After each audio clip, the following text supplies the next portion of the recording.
Et il y a des vies qui basculent parfois du bon côté, c'est ce qui est arrivé à Vincent Donnet. Il y a 18 mois encore, ce quinquagénaire vivait grâce à des bonbonnes d'oxygène jusqu'au jour où il a pu enfin être greffé. Il vit maintenant avec 2 nouveaux poumons.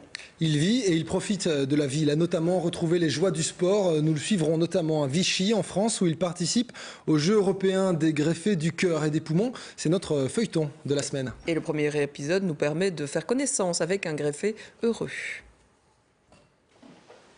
Vincent Donnet a 51 ans et c'est un véritable miraculé. Depuis 18 mois, il vit avec 2 nouveaux poumons. Il est vraiment passé par le chat de l'aiguille. Avant la greffe, vous étiez dans quel état? Déjà, je n'étais pas capable de faire ce que je viens de faire maintenant et mon état général était vraiment délabré. J'étais en état d'épuisement, de recherche d'oxygène, avec ce sentiment d'étouffement. Rien m'épuisait. Et sur la fin, j'étais vraiment totalement dépendant de bonbonnes d'oxygène pour faire le moindre effort, la moindre action. Pas capable de monter un escalier, par exemple? Pour moi, monter l'escalier était l'épreuve suprême. J'arrivais dimanche chez moi à la maison dans un essoufflement au premier étage, quelque chose de phénoménal, et que j'avais besoin de cet apport de bonbonnes. L'impression d'étouffer à petit feu? Cette impression d'étouffer à petit feu qui est assez horrible parce qu'on ne sait pas très bien à ce moment-là comment cela va se terminer. Et on a très peur à ce moment-là de mourir étouffé. Juste avant la greffe, Vincent survivait donc oxygéné par 2 bonbonnes, 23 heures sur 24. L'emphysème diagnostiqué ne lui laissait que peu de temps à vivre, la conséquence d'un paquet de cigarettes quotidien depuis l'âge de 16 ans. Aujourd'hui, cet homme revit littéralement. Après la greffe, il n'y a pas photo, vous le voyez bien, je suis en train de travailler dans mon jardin, je respire. C'est une nouvelle perspective de vie pour moi, j'ai de nouveau un futur, je fais du sport, je me bouge, je fais des tas de choses que je n'avais plus fait depuis des années et c'est extraordinaire. Disons que pour moi, la vie a de nouveau un sens. Alors, sur une journée, qu'est-ce que vous êtes capable de faire aujourd'hui?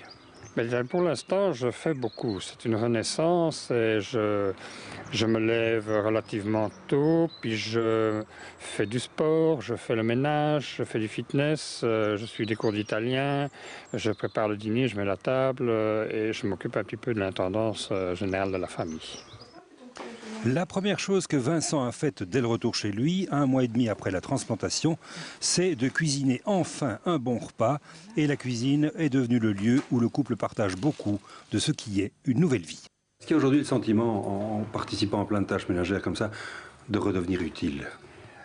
Ça, c'est la bonne question. Exactement. Je me suis rendu compte que j'étais assisté pratiquement pendant plusieurs années et que ma femme s'est beaucoup sacrifiée pour moi.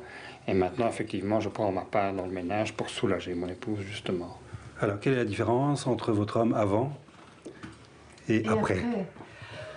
C'est une différence énorme, évidemment, parce que j'ai à côté de moi quelqu'un qui revit, au propre comme au figuré, qui a un dash pas possible, au point qu'au départ, j'avais des difficultés à suivre parce qu'il était tellement euphorique.